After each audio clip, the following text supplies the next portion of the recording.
¿Qué tal? ¿Cómo estás? Aquí estoy otra vez para explicar una cosa que tiene que ver con el vídeo anterior, una aclaración sobre el tema de las exposiciones orales, porque alguno me lo ha preguntado, y es lo siguiente: la exposición oral que vas a hacer, primero tienes que prepararla bien en un guión. O sea, tengo que ver cuando me envíes tu vídeo que realmente te has aprendido una información y unas cosas que tienen que ver con esa iglesia útiles, interesantes y que las has encontrado después de buscar. Y luego que el guión te lo has aprendido, que estás hablando pues como cuando te sabes bien lo que estás diciendo. Y luego, en segundo lugar, no vale hacer trampa.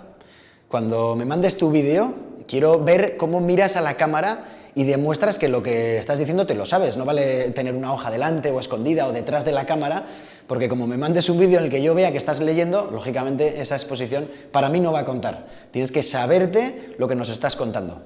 Y luego, en tercer lugar, un detalle pequeño: intenta cuidar aspectos como que el encuadre sea bueno, que las fotos que enseñas se vean bien, que haya luz, ¿vale?, para que se te vea la cara, que la cámara esté en horizontal. En horizontal se ve mucho mejor, es como tengo yo ahora la cámara, ¿vale? Si la pusiera en vertical se vería un poco peor, me parece. Así que nada, ¿vale? Como pequeña aclaración, te voy a dejar, porque creo que es de justicia, te voy a dejar ya con un ejemplo muy bueno de un compañero tuyo que me envió el vídeo incluso antes de hacer yo la explicación que hice en el vídeo que subimos ayer.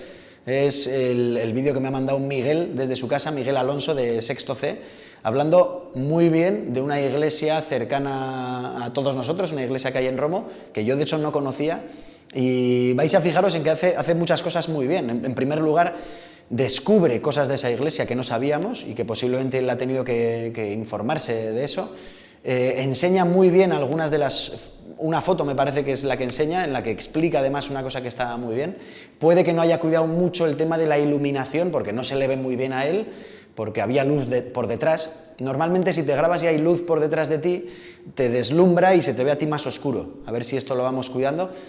Y echarle un vistazo. Tomad nota de las cosas que dice sobre esa iglesia, porque puede que más adelante, cuando haga un examen sobre las iglesias de las que habéis hablado, pregunte cosas de las que ha dicho Miguel.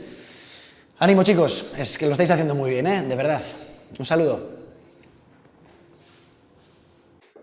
Hola chicos, hoy toca hablar de San José de Romo en religión. Bueno, San José de Romo fue construida en 1934 y fue pedida por don Manuel Escuariza, que fue un antiguo párroco de la iglesia de las Mercedes.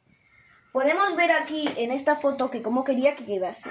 Primero querían poner a los 12 apóstoles alrededor de la torre del campanario y aquí querían poner a San José.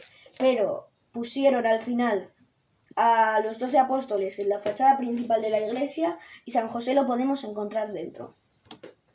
Aquí tenemos la bendición de los terrenos y, bueno, aquí aparece la montaña donde más tarde se encontraría Gaztelueta.